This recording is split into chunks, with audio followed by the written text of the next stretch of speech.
আসসালামু আলাইকুম শিক্ষার্থীরা, কেমন আছো তোমরা সবাই? আশা করি তোমরা সবাই অনেক বেশি ভালো আছো। আমাদের চ্যানেলের নতুন একটি ক্লাসের ভিডিওতে তোমাদের সবাইকে স্বাগতম জানাচ্ছি। তো আজকে আমরা যে টপিকটা নিয়ে আলোচনা করবো সেটা হচ্ছে আমরা বাকি যে পার্ট আছে অর্থাৎ পার্ট 6 থেকে পার্ট 10-11 পর্যন্ত বাকি যে পার্ট আছে এই পার্টগুলো কভার করে দেওয়ার চেষ্টা করবো। তো চলো বেশি কথা না বাড়িয়ে আজকের যে গুরুত্বপূর্ণ লেকচারটা আছে এটা শুরু করা যাক। তো আমরা আজকে চলে যাবো সরাসরি 6 নম্বর পার্টে। 6 নম্বর পার্টটা দেখো কি দেওয়া হয়েছে। 6 নম্বর পার্টটা দেওয়া হয়েছে যে কঠিন পদার্থে শব্দের সঞ্চালন এবং শব্দের বেগ। এখন এখানে আমাদের একটা বিষয় বুঝতে হবে, সেটা হচ্ছে যে কঠিন পদার্থটা আসলে কি। কঠিন পদার্থ এই বিষয় সম্পর্কে তোমরা আগেও জেনে এসেছো। কঠিন পদার্থ কি, সেটা হচ্ছে যে এই পদার্থ মানে এক কথায় ওজন আছে, আয়তন আছে, জায়গা দখল করে, বল প্রয়োগে বাধা প্রদান করে, সেটাই হচ্ছে পদার্থ এবং এটা হলো কঠিন পদার্থের সংজ্ঞা। অর্থাৎ সাধারণত ভাবে বলা যায় যে স্বাভাবিকের যে একটু বেশি মজবুত যে টাইপের পদার্থগুলো থাকে সেগুলো হচ্ছে কঠিন পদার্থ। যেমন তোমার হাতে থাকা কলম, তারপর তোমার সামনে থাকা টেবিল, তুমি যেখানে বসে আছো সেই চেয়ার, এগুলো সবগুলো হচ্ছে এক একটা কঠিন পদার্থ। সো কঠিন পদার্থের যে সংজ্ঞাটা আছে ওইটা আমরা এইভাবে দিতে পারি। এখন কঠিন পদার্থে আমরা জানি যে গত ক্লাসে আমরা জানছি যে তিনটা মাধ্যম আছে, সেটা হচ্ছে কঠিন, তরল এবং বায়বীয়। এই তিনটা মাধ্যম, কঠিন মাধ্যম, তরল মাধ্যম এবং বায়বীয় মাধ্যমে, তিনটা মাধ্যমে কিন্তু শব্দ সঞ্চালিত হয়। সো শব্দ সঞ্চালনের জন্য কিন্তু একটা মাধ্যমের প্রয়োজন এবং শব্দ এক প্রকারের শক্তি, এই বিষয় সম্পর্কেও কিন্তু আমরা গত ক্লাসে জেনেছি। সো শব্দের যে সঞ্চালনটা আছে এটা হচ্ছে শব্দ এক জায়গা থেকে অন্য জায়গায় যে স্থানান্তরিত হয় বা চলাচল করে, জায়গা পরিবর্তন করে, এটাই হচ্ছে শব্দের সঞ্চালন। এবং শব্দের বেগ বলতে শব্দ যে কোনো একটা মাধ্যমে কি পরিমাণ দূরত্বে অতিক্রম করে অল্প সময়ের মধ্যে বা একটা নির্দিষ্ট সময়ের মধ্যে, সেটি হচ্ছে শব্দের বেগ। সো এই বিষয় সম্পর্কে আমরা নিচে ভালোভাবে জানবো। দেখো এখানে কি লিখেছে যে কঠিন কঠিন মাধ্যমে শব্দ বায়ু ও তরল মাধ্যমের চেয়ে দ্রুত এবং ভালোভাবে সঞ্চালিত হয়। তার মানে কঠিন মাধ্যমে যে শব্দের সঞ্চালনটা আছে ওইটা বায়ু এবং তরল মাধ্যমের চেয়ে অত্যন্ত দ্রুত এবং ভালোভাবে কিন্তু সঞ্চালিত হয়। এখানে একটা কাজ দেওয়া হয়েছে, এই কাজটা যদি তোমরা ভালোভাবে করো তাহলে বুঝতে পারবে। যেমন কঠিন পদার্থে শব্দের সঞ্চালনটা আসলে কি। কঠিন পদার্থে শব্দের সঞ্চালন একটু ভালো করে খেয়াল করো। এখানে প্রয়োজনীয় একটা উপকরণ হচ্ছে একটা ধাতব স্কেল এবং একটা হচ্ছে লম্বা দ্বন্দ্ব লাগবে। তো পদ্ধতি কি, স্কেল বা দ্বন্দ্বের এক প্রান্তে এই যে তুমি তোমার হাতের সাথে ধরবে এবং আর এক প্রান্ত তোমার হচ্ছে কানের সাথে ধরবে, মানে এইরকম সিস্টেমে রাখতে হবে। তাহলে স্কেল বা দ্বন্দ্বের এক প্রান্ত তোমার কানের সাথে তুমি এটা সেট করবে তোমার কানের সাথে, এবং অপর একটি প্রান্ত তোমার কোনো বন্ধুকে ধরতে বলবে।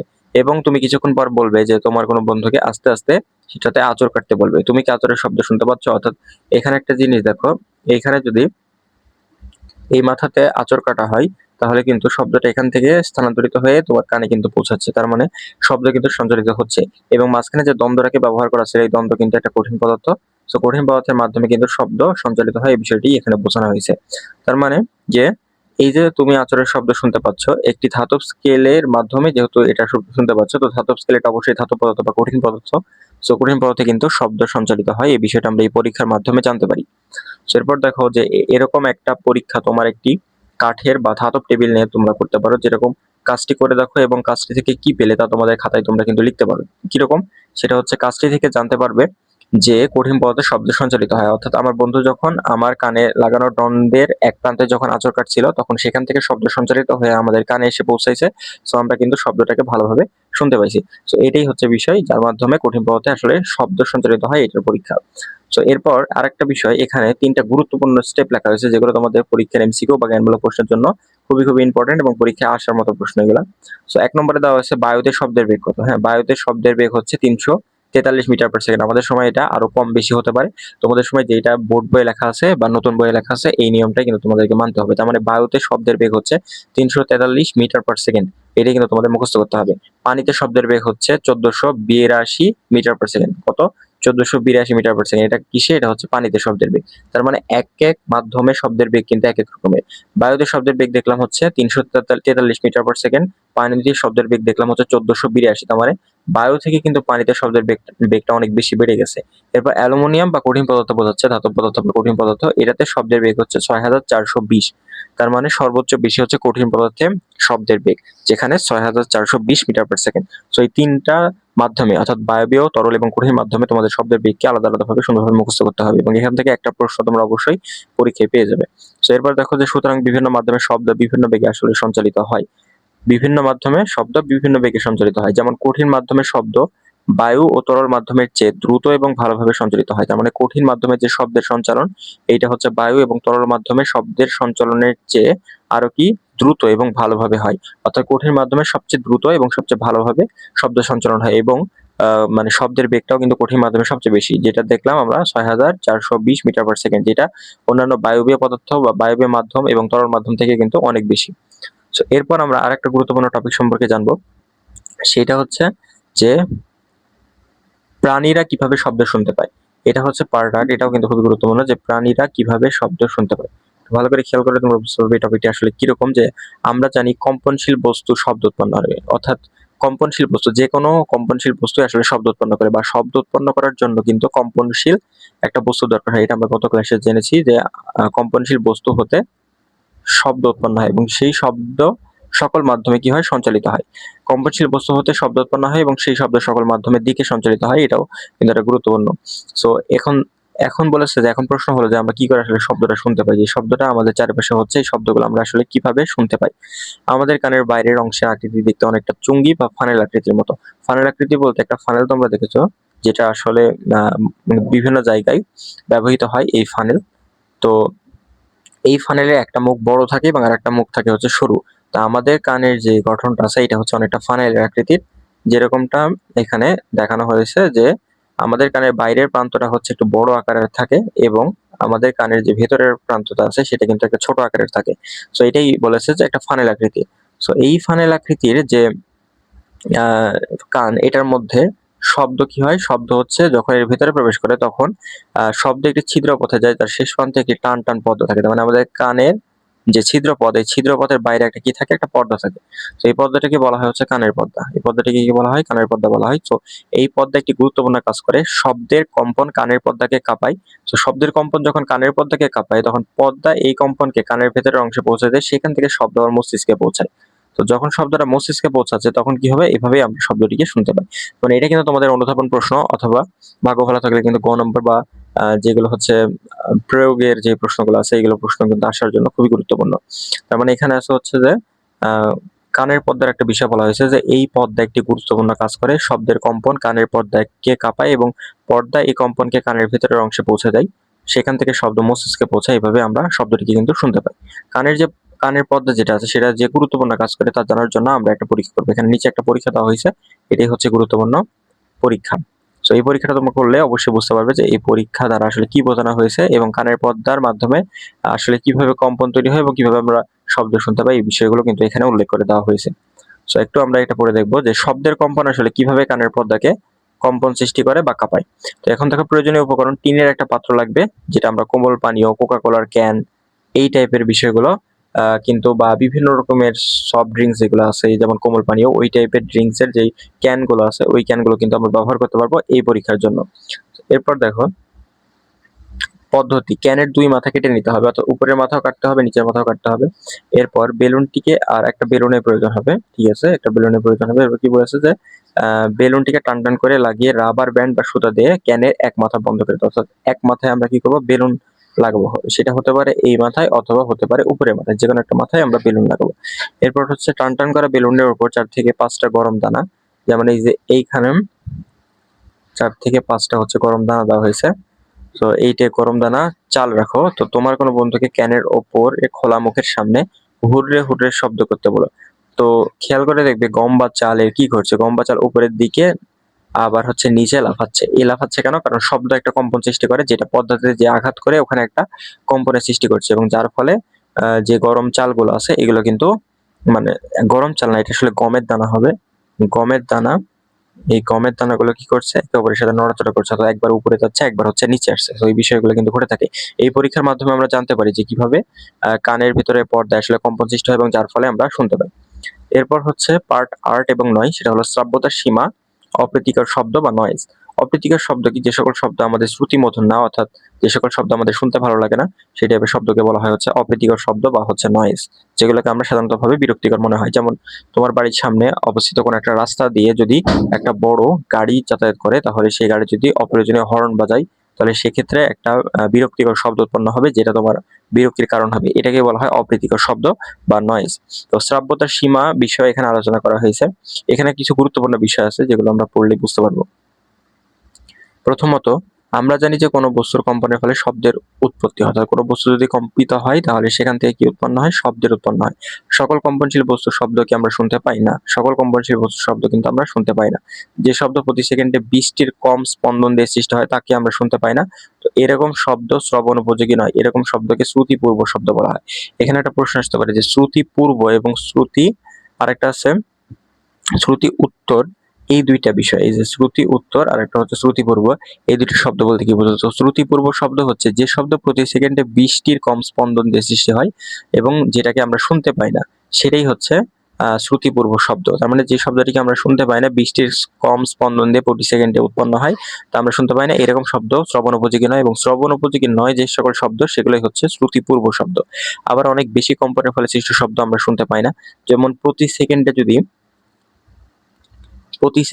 20,000 হার্টজের বেশি কম্পনের ফলে সৃষ্ট শব্দ হয়, অর্থাৎ প্রতি 1 সেকেন্ডে যদি একটা বস্তুর 20,000 হার্টজ অর্থাৎ 20,000 বার যদি কম্পন হয়, তাহলে বা 20,000 বার যদি কম্পন হয় তাহলে সেই বস্তুটিকেও আমরা শুনতে পাবো না। এটা অতি মানে বেশি কম্পনের ফলে সৃষ্ট শব্দ। সো এই টাইপের শব্দগুলোকেও কিন্তু আমরা শুনতে পাবো না। তার মানে প্রতি সেকেন্ডে 20,000 এর বেশি কম্পনের ফলে সৃষ্ট শব্দকেও আমরা শুনতে পাই না। এটাকে বলা হয় শ্রুতি উত্তর শব্দ। সুতরাং মানুষের জন্য শ্রাব্যতার সীমা হচ্ছে প্রতি 20 থেকে 20,000 কম্পন বা 20 হার্টজ থেকে 20,000 হার্টজ। এটা পরীক্ষার জন্য অত্যাধিক গুরুত্বপূর্ণ এবং এই প্রশ্ন প্রায় পরীক্ষায় আসে যে শ্রাব্যতার সীমা কি? শ্রাব্যতার সীমা হচ্ছে 20 হার্টজ থেকে 20,000 হার্টজ পর্যন্ত। প্রতি সেকেন্ডে কোনো বস্তু যতটা কম্পন দেয় তাকে বলা হয় ওই বস্তুর কম্পাঙ্ক। কম্পাঙ্কের সংজ্ঞা আসলে এখান থেকে তোমরা দিয়ে দিবে যে প্রতি সেকেন্ডে কোনো বস্তু যতটা কম্পন দেয় তাকে বলা হয় ওই বস্তুর কম্পাঙ্ক। এই কম্পাঙ্ক প্রকাশের একককে হার্টজ বলে। হার্টজ এটা পরীক্ষার সময় গুরুত্বপূর্ণ। কোনো বস্তু সেকেন্ডে 20 বার কাঁপলে তার কম্পাঙ্ক 20 হার্টজ, যদি সেকেন্ডে 20,000 বার কাঁপে তাহলে 20,000 হার্টজ হচ্ছে তার কম্পাঙ্ক। তার মানে কোনো বস্তু 1 সেকেন্ডে যতবার কম্পন করে বা যতবার কাঁপে সেটাই হচ্ছে তার কম্পাঙ্ক বা হার্টজে একক দ্বারা প্রকাশ করা হয়। এরপর এই সীমার মধ্যে কম্পাঙ্কের যে শব্দ আছে এটাকে বলা হয় শ্রাব্য শব্দ। তার মানে 20 হার্টজ থেকে 20,000 হার্টজের মধ্যে যে শব্দ যেটা আছে, যেটাকে আমরা সাধারণতভাবে শুনতে পাই মানুষেরা, তো এই শব্দের যে সীমা, এই শব্দের সীমার মধ্যে কম্পাঙ্কের যে শব্দ আছে এটাকে বলা হয় শ্রাব্য শব্দ এবং এই সীমাটাকেই বলা হয় শ্রাব্যতার সীমা। এরপর আমরা আসি অপ্রীতিকর শব্দ কি, সেটা হচ্ছে যে অপ্রীতিকর শব্দ কি, সেটা হচ্ছে সুশ্রাব্য বা হচ্ছে নয়েজ, যেগুলো হচ্ছে অপ্রীতিকর শব্দ। আমাদের চারপাশে নানা রকমের শব্দ আমরা শুনতে পাই, এর মধ্যে অনেকগুলো সুশ্রাব্য অর্থাৎ যেগুলো আমাদের শুনতে ভালো লাগে বা সুন্দর সুর। যেমন এখানে আমরা বলতে পারি যে সুখকর এবং আনন্দদায়ক কিছু মিউজিক আছে বা হচ্ছে সুর আছে, যেমন গানের সুর, বাঁশির সুর, হারমোনিয়ামের শব্দ। তারপর হচ্ছে সেতারার, এখানে একটা কথা উল্লেখ করেছে সেটা হচ্ছে সেতারের বাজনা। এরকম শব্দ সুশ্রাব্য বা সুরেলা বলা হয়। অনেক শব্দ শুনতে আবার কষ্ট লাগে, যেরকম যন্ত্রণাদায়ক কিছু শব্দ আছে, বিরক্তিকর শব্দ আছে। এগুলোর মধ্যে পেরেক ঠোকার শব্দ, নির্মাণ কাজের শব্দ, বোর্ডে লেখার সময় চকের যে একটা কিসকিস আওয়াজ হয়, এই টাইপের বিষয়গুলো কিন্তু আমাদের কাছে অত্যাধিক বিরক্তিকর লাগে এবং যেগুলোকে বলা হয় হচ্ছে নয়েজ বা বিরক্তিকর শব্দ। তো এখানে আরেকটা বিষয় যে শব্দ শুনতে ভালো লাগে, সুখকর, আনন্দদায়ক, তাকে সুশ্রাব্য বা সুরেলা শব্দ বলে এবং যে শব্দ শুনতে কষ্ট লাগে, যন্ত্রণাদায়ক, বিরক্তিকর, তাদেরকে বলা হয় অপ্রীতিকর শব্দ বা নয়েজ। এই দুইটা তোমরা এখান থেকে পড়ে নিবে। এরপর আমরা আসি পরবর্তী পরবর্তী আসলে পার্টের অংশে, সেটা হচ্ছে শব্দ দূষণ। শব্দ দূষণ কি? আমরা সবাই পানি দূষণ, বায়ু দূষণের সাথে কিন্তু আমরা পরিচিত। পানি দূষণ কি? পানি মানে যদি কোনো ময়লা আবর্জনা পদার্থ নিয়ে পানি দূষিত হয় সেটাকে পানি দূষণ বলে। যদি কোনো ময়লা আবর্জনা পদার্থ নিয়ে মাটি দূষিত হয় তাহলে সেটাকে মাটি দূষণ বলা হয়। তো পানিতে আসলে যা যা থাকা উচিত নয় তা থেকে যদি অন্য কিছু থাকে তাহলে সেটাকে আমরা পানি দূষণ বলি। যেমন বিভিন্ন কলকারখানা, বজ্র পদার্থ, বিভিন্ন ময়লা আবর্জনা, বিভিন্ন প্রাণী মৃতদেহ, এই টাইপের বিষয়গুলো আসলে যদি পানিতে পড়ে তাহলে সেখানে আমরা বলতে পারি সেখানে পানি দূষণ ঘটেছে। এরপর আরেকটা বিষয় যে বায়ুতে যা যা থাকা উচিত নয় তা থেকে যদি অন্য কিছু থাকে তাহলে তাকে আমরা বায়ু দূষণ বলি। এরকম আমাদের পরিবেশ যদি অতিরিক্ত বা অবাঞ্ছিত শব্দ থাকে তো এটাকে আমরা শব্দ দূষণ বলি। মানে আমাদের পরিবেশে যদি অতিরিক্ত বা অবাঞ্ছিত যদি শব্দ থাকে সেটাকে আমরা শব্দ দূষণ বলি, মানে যেটা আমাদের জন্য বিরক্তিকর বা অত্যাধিক পরিমাণে শব্দের বা আমাদের জন্য যন্ত্রণাদায়ক, এরকম শব্দকে আবার আমরা বলা হয়, মানে আমরা বলি শব্দ দূষণ। তো এখানে শব্দ দূষণের প্রধান কিছু কারণ আছে, যেমন গাড়ির শব্দ, কোনো বিস্ফোরণের শব্দ, পটকা, বোমা ফাটার শব্দ, এই বিষয়গুলো এখান থেকে তোমরা পড়ে নেবে। এছাড়াও টেলিভিশন, রেডিও জোরে বাজানোর শব্দ, ঘরের জিনিসপত্রের শব্দ, এয়ার কুলারের শব্দ ইত্যাদি হলো শব্দ দূষণের কারণ।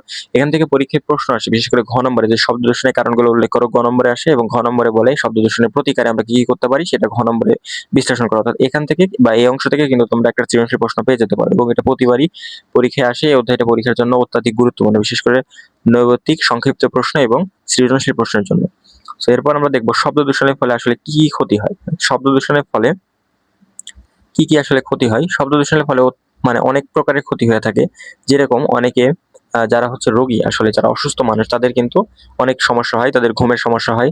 আবার অনেকের হচ্ছে যাদের হৃৎপিণ্ডের সমস্যা আছে বা হচ্ছে মস্তিষ্কের সমস্যা আছে, এই টাইপের রোগীদের কিন্তু অনেক প্রকারের সমস্যা হয়ে থাকে।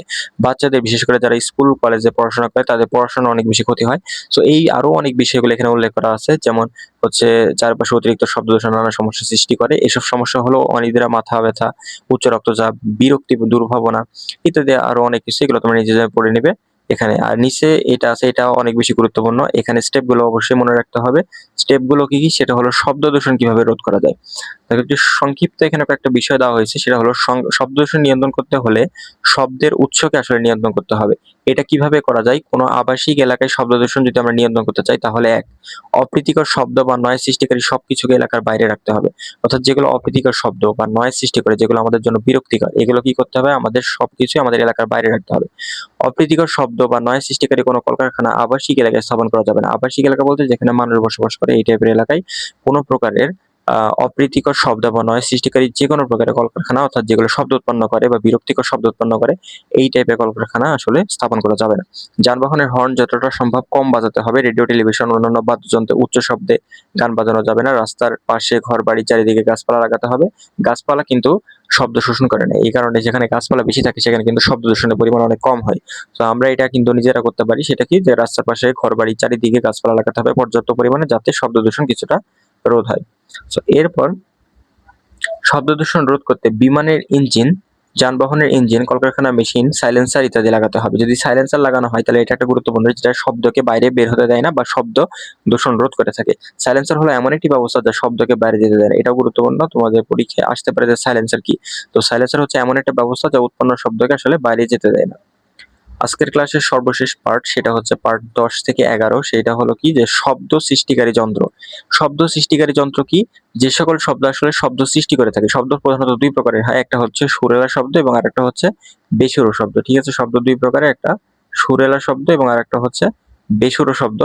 সো এই দুইটা হচ্ছে শব্দের প্রকারভেদ আছে।